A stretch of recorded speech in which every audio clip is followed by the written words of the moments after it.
आगामी विधानसभा निवडणुकीच्या पार्श्वभूमीवर महायुतीमध्ये जागा वाटपाची चर्चा सुरू आहे। मात्र इच्छुकांची संख्या जास्त असल्यामुळे नेत्यांची गळती मोठ्या प्रमाणात होते।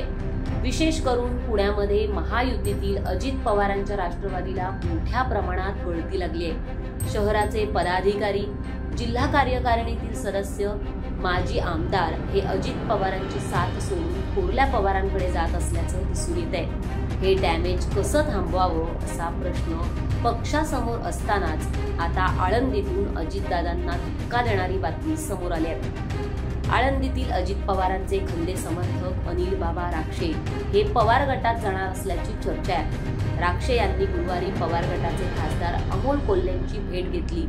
या भेटीनंतरच राक्षे पवार गटात जाणार असल्याच्या चर्चांना उधाण आलेलं आहे। उपमुख्यमंत्री अजित पवार गुरुवारी खेड, आळंदी आणि चाकण दौऱ्यावर होते। विधानसभा निवडणुकीच्या दृष्टीने त्यांची मोर्चे बांधणी सुरू आहे। अजित पवारांच्या हस्ते काल जवळपास 600 कोटींच्या विकास कामांचं भूमिपूजन आणि उद्घाटन करण्यात आलंय। अजित पवारांच्या दौऱ्यानंतर शिरूरचे खासदार डॉक्टर कोल्हे खेड दौऱ्यावर होते। यावेळी पुणे जिल्हा परिषदेचे माजी सदस्य आणि अजित पवारांचे खंदे समर्थक म्हणून ओळखले जाणारे अनिल राक्षे हे डॉक्टर कोल्हेंसोबत होते।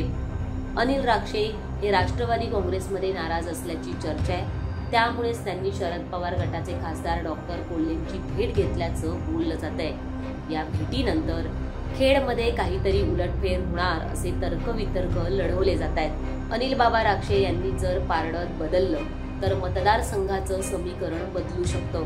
त्यामुळे या भेटीनं अनेकांच्या भुवया उंचावल्यात। पुणे जिल्ह्यातील 21 मतदारसंघांमध्ये महायुतीत इच्छुकांची संख्या मोठी आहे। अजित पवार यांच्या बंडानंतर राष्ट्रवादी शरद पवार गटात निर्माण झालेली स्पेस या इच्छुकांना खुणावते।